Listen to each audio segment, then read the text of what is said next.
السلام عليكم ورحمة الله تعالى وبركاته. مرحبا بكم من جديد في قناة تيتيفاء شانيل. كنتمنى يلقاكم هذا الفيديو في احسن الاحوال. اليوم ان شاء الله غادي نشارك معكم هذا الكاطو كلاصي بالشوكولات او حلوه ديال الشوكولات اللي كتجي راقيه وكتقدم في المناسبات واعياد الميلاد بجميع التفاصيل ديالها. تابعوا معنا الفيديو من الاول حتى الاخر باش تشوفوا طريقه التحضير والمكونات اللي غادي نحتاجو. فرجه ممتعه. اذا بسم الله على بركه الله. بالنسبه للجينواز هنا غادي نحتاجو 2 بيضات، وكذلك غادي نحتاجو واحد 10 غرام ديال كاكاو ما يعادل معلقه كبيره ونصف، يكون من النوعيه الجيده. وغادي نحتاجو واحد كيس ديال الفاني، وكذلك غادي نحتاجو واحد معلقه صغيره من خميره الحلويات، وغادي نحتاجو نصف كاس ديال الدقيق ما يعادل 50 غرام. كذلك غادي نحتاجو واحد نصف كاس ديال السكر ما يعادل 60 غرام، وغادي يحتاجوا واحد 2 بيضات يكونوا بدرجه حراره المطبخ، وغادي يحتاجوا واحد القبيصه ديال الملح. اذا غادي نمشيو نشوفوا طريقه التحضير ديال لاجينواز. اذا هنا بسم الله غادي ناخذوا هذا البيض، وغادي ناخذوا قبصه ديال الملحه والفاني وكذلك السكر سنيده، وغادي نخلطوا المكونات جيدا حتى يضاعف لينا الحجم، ونحصلوا على واحد الخليط يكون اللون ديالو ابيض.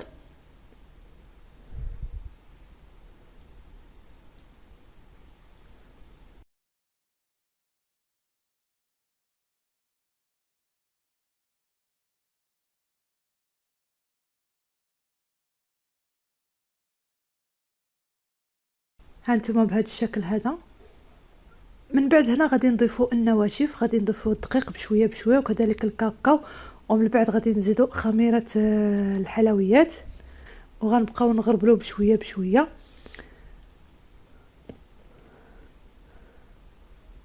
وغادي نبقاو نغربلو، غنبقاو نديرو بشويه بشويه، وفي نفس الوقت غادي نبقاو نحركو بهاد ملعقه خشبيه بهاد الطريقه من الاسفل الى الاعلى.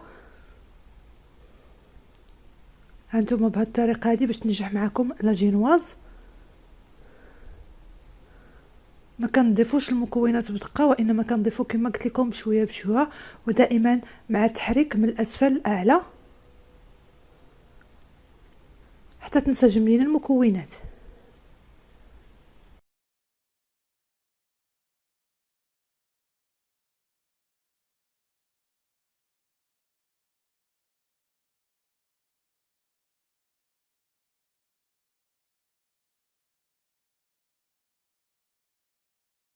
من بعد ناخذ واحد الصفيحه ديال الفرن، غادي نديرو فيها هاد الورق المطبخ، وغادي نفرغو فيه هاد الخليط. غنفرغوه بهذا الشكل.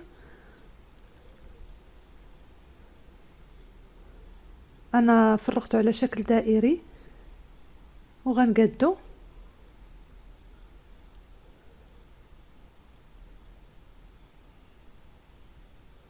انا غنقادو على حسب القطر ديال المول اللي عندي. من بعد خديت هاد حبيبه الشوكولات، هو اختياري، ممكن تضيفوه ممكن ما تضيفوش على حسب الرغبه، وانما انا بغيت نديرو بهذا الشكل هذا. ومن بعد غادي ندخلها الفرن مده 10 دقائق. غادي نشعلو لتحت حتى تشد لينا شي شويه، ومن بعد نشعلو الفوق. غادي نخليوها كما قلت لكم 10 دقائق، راه دغيا كطيب، ما تسهاوش عليها. انا غادي ندوزو باش نشوفوا المكونات اللي غادي نحتاجو في الطبقه المقرمشه. بالنسبه للطبقه المقرمشه انا غادي نحتاجو واحد نصف كاس ديال السكر سنيده، كاس ديال اللوز، واحد معلقه كبيره ديال الماء، وكذلك غادي نحتاجو واحد معلقه كبيره ديال الزبده. هنا غناخدو الكاسرونه، غادي نديرو فيها السكر والماء، وغادي نبقاو نخلطو، ومن بعد غنضيفو الزبده. غنبقاو نخلطو حتى تذوب لينا ديك الزبده وتذوب لينا سنيده، ونسجموا لينا المكونات على نار هادئه بطبيعه الحال. من بعد غادي نضيفو اللوز، غادي نبقاو نحركو حتى نحصلوا على كراميل.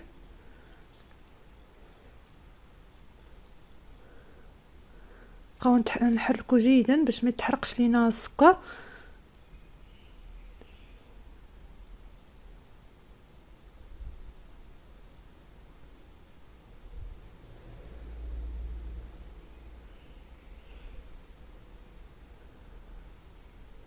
بهذا الشكل دائما مع التحريك.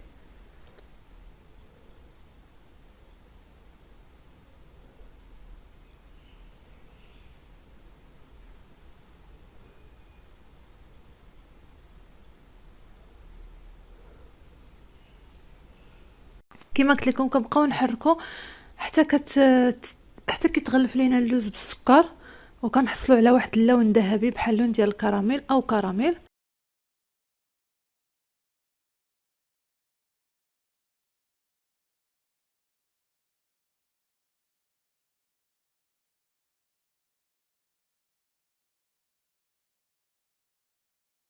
من بعد غادي نفرغوه فوق هاد الورق ديال الطبخ وغادي نسرحوه بهذا الشكل وغادي نسرحوه بهذا الشكل وغنخليوه على جانب حتى يبرد.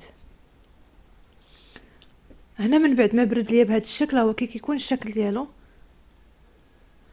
غادي نهرسوه بهذه الطريقه هذه، نهرسو عشوائي لاننا غادي نطحنوه في الطحانه الكهربائيه.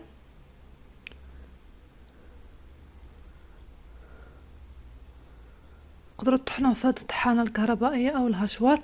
من بعد غادي ناخذ واحد الكميه ديال الشوكولات غادي ندوبو في حمام مريم. انا درت الشوكولات نوعيه جيده، درت شوكولا ديال الحليب ذوبته، ومن بعد غادي نفرغوا فيه داك اللوز اللي طحنا وغادي نخلطوه بهذا الشكل هذايا كما كتشاهدوا معايا. طريقه راه جد بسيطه باش كتعطينا واحد طبقه مقرمشه لذيذه وما تشبعوش منها صراحه. غادي نخلطوا مزيان، ندخلوا الشوكولات في اللوز. من بعد هنا من بعد ما خرجت لاجينواز ديالي وقطعتها على هذا الشكل ودرتها في هذا المول. ممكن تخدموا في اي مول عندكم. بالنسبه لي انا هذا المول فيه 24 سنتيمتر، قطعتوه على شكل دائري بهذا الشكل. هاد لاجينواز من بعد ما خرجت ليا من الفران قطعتها على شكل دائري بهذا الشكل كما كتشاهدوا معايا وغادي ندخلها في هذا الاطار هذا. من بعد غادي نسقيها بالحليب والشوكولات. انا خديت الحليب درت فيه واحد المعلقه ديال الكاكاو والشوكولا وخلطهم جيدا، ومن بعد غادي ندهن بها هاد الطبقه ديال الجينواز بهذا الشكل. غنسقيها جيدا. من بعد غادي ناخذ ديك الطبقه المقرمشه اللي صاوبنا قبيلات هي اللي غادي ندير فوق هاد لاجينواز هذه بهذا الشكل. غادي نقادوها باش تجي متساويه وتعطينا واحد الطبقه اللي هي مقاده.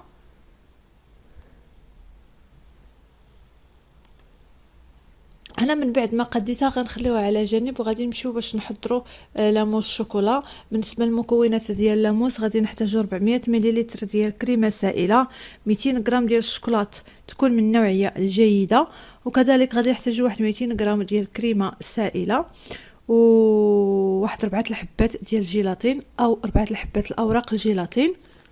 هنا غادي نمشيو نوجدوا هاد لاموس. غناخذوا هاد الكاسرونه غادي نديروا فيها هاد الكاس ديال الكريمه السائله،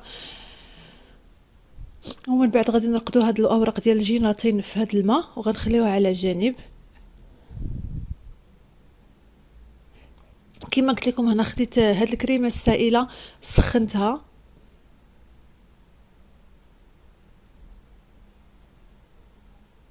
ومن بعد غادي نضيف فيها الشوكولات وغنبقى نحرك بشويه بشويه حتى يذوب ليا الشوكولات جيدا في هاد الكريمه السائله اللي سخنت.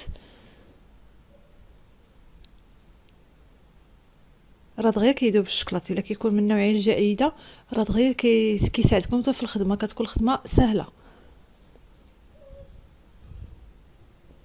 من بعد كنحركوا الشوكولات جيدا حتى كيذوب لينا في الكريمه.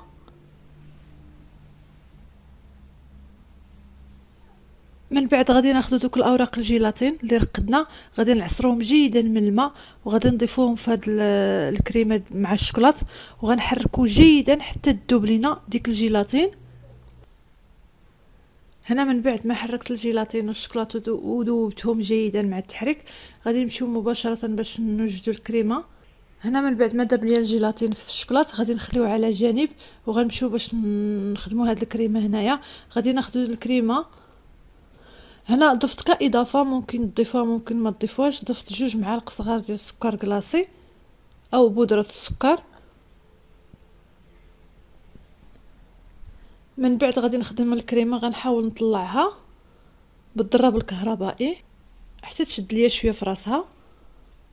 هنا من بعد ما خدمت الكريمه شويه طلعتها، غادي ناخذ داك الخليط ديال الشكلاط والجيلاتين غادي نضيفوه فيها بهذا الشكل بطبيعه الحال. من بعد ما برد ليا شي شويه، ومن بعد غنبقى نخلط بشويه بشويه من الفوق للاسفل كما كتشاهدوا معايا. راه كلشي واضح في الفيديو، اذا تبعتوا المراحل اكيد غادي تنجح معكم ان شاء الله.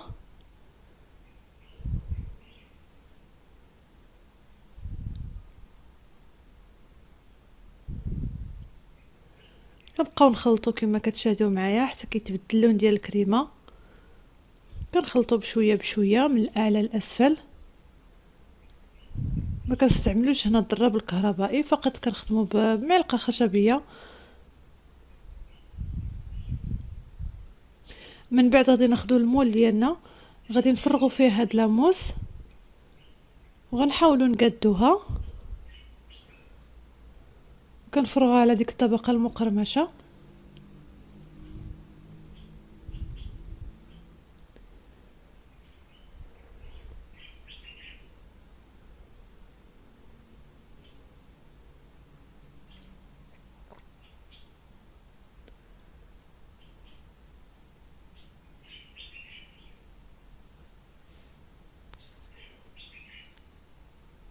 ومن بعد غادي نديرو لها ورق بلاستيكي غذائي وغادي ندخلها المجمد لمده ليله كامله او 8 ساعات.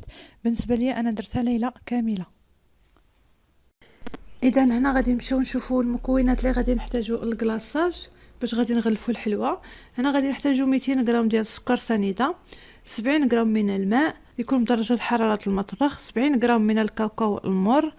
بالنسبه للبودره ديال الشوكولا انا هنا درت جوج نوعيات، درت النوعيه ديال الشوكولاط المر ودرت النوعيه ديال الشوكولاط الحلو. خلطتهم هانتوما غتشوفوا معايا في الكاس كي دايره فيه بالطبقات. وغادي نحتاجو تقريبا واحد 140 غرام ديال الكريمه السائله، وغادي نحتاجو واحد 4 الحبات ديال الجيلاتين. اذا غادي نمشيو باش نشوفوا طريقه التحضير ديال الكلاصاج. هنا خديت الكاسرونه درت فيها سكر سنيده ودرت الماء، من بعد خلطتهم جيدا بهذا الشكل. غادي نديرهم في فوق النار هادئه. هنا تقطع ليا المقطع، ما كنت صحابني واش كنت كنصور وتقطع ليا المقطع. غادي نديروهم في الكاسرونه حتى كتغلى لينا من الجنب، وكنحيدوا داك الماء والسكر من فوق النار. هنا غادي ناخذوا الجيلاتين غادي نرقدوه في الماء بهذا الشكل، غير ما نسهاوش عليه لانه دغيا كيذوب مع الماء. هذا هو الخليط ديال الماء والسكر. من بعد ما كما قلت لكم درتو في فوق النار هادئه حتى غلى ليا من الجوانب وحيدته. غادي نضيف ليه هاد البودره ديال الكاكاو مع التخليط جيدا بهذا الشكل حتى ينسجموا لينا المكونات. من بعد غادي نضيف هاد الكريمه السائله حتى هي راه غليتها شويه، غادي نضيفوها. من بعد غادي نحركوها جيدا بهذا الشكل. من بعد غادي نضيفوا هذا الجيلاتين، غنعصروه ونضيفوه في هذا الخليط ونخلطوا جيدا باش يذوب لينا الجيلاتين في هذه المكونات. غنحركوه جيدا بهذا الشكل. هنا غادي نصفيوه بهذه الطريقه هذه باش الا كانت شي حاجه تحيد لينا.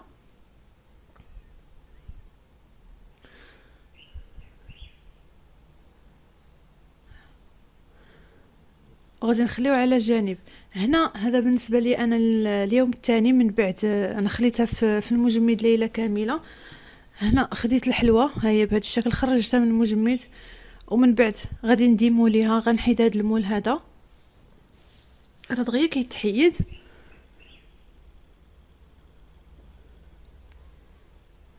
هنا من بعد ما حيدت المول او الاطار غادي ناخذوا الكلاصاج ديالنا بهذا الشكل وغنفرغوه بهذه الطريقه. هكا باش كتعرفوا النجاح راه كيكون بحال المرايه بهذا الشكل، راه كيبان فيه كل شيء. كنفرغوه بسرعه لان دغيا كيبرد. كنفرغوه. بالنسبه لي انا الكلاصاج صوبته في اليوم الثاني فاش غنخرج الحلوى من المجمد. بالنسبه للتزيين، التزيين تيكون اختياري. بالنسبه لي انا الجوانب درت فيه الفويتين بهذا الشكل هذا، ومن بعد درت هذه الاشكال ديال الشوكولات. بالنسبه لهاد طريقه الشوكولات كندوبوا الشوكولات كنسرحوه على طاوله العمل. من بعد كناخذوا اللوز، اللوز عادي بالقشور ديالو كنطحنوه شي شويه. وكنرشوه فوق الشكلاط وكنخليوه حتى كينشف، ومن بعد كنهرسوه بطريقه عشوائيه كما قلت لكم. من بعد كنديروا بهذه الطريقه هذه. التزيين تيكون اختياري وعلى حسب الرغبه وعلى حسب الشكل اللي بغيتو. انا زينتها بهذا الشكل، زينتها بداكشي اللي كان متوفر عندي. درت الشكلاط بهذا الشكل هذا فقط في الجنب. انا غندورها لكم باش تشوفوها كي غتجي. ها هي من بعد ما دورتها والشكلاط كيبان. من بعد غادي ناخذ هذا العقيق هذا غنرشو غير من الجوانب بهذا الشكل هذا. ممكن تزينوه باي حاجه عندكم.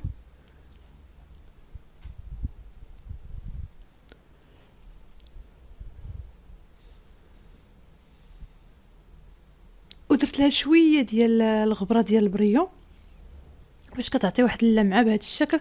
وهذا هو الشكل ديالها النهائي. كتجي راقيه وزوينه وحسن من ديال المحلات، شي حاجه صوبتيها بيدك وعرفتي شنو فيها وحاجه نقيه. وهذا هو الشكل ديالها من بعد ما ساليتها. الشكل ديالها النهائي. كنتمنى هذا الفيديو ينال الاعجاب ديالكم وهاد الحلوات تنال الاعجاب ديالكم. وصلنا لنهايه الفيديو. شكرا لكم على حسن المتابعه.